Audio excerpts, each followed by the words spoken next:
পশ্চিমবঙ্গ উচ্চশিক্ষা দপ্তর থেকে সম্প্রতি একটি উচ্চ মাধ্যমিক উত্তীর্ণ যারা এবছরে কলেজে ভর্তি হতে চাইছো তাদের জন্য একটা নোটিফিকেশন জারি করা হয়েছে।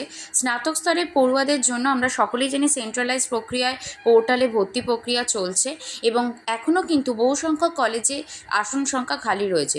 সেই সমস্যা মেটানোর জন্য একটি নতুন বিজ্ঞপ্তি প্রকাশিত হয়েছে, যাতে বলা হচ্ছে 7ই সেপ্টেম্বরের পর থেকে দুটি পর্যায়ে অভিন্ন পোর্টালের মাধ্যমে ভর্তি শেষ করা হবে। যে সকল কলেজে ফাঁকা আসন রয়েছে যা চলবে 30শে সেপ্টেম্বর অবধি।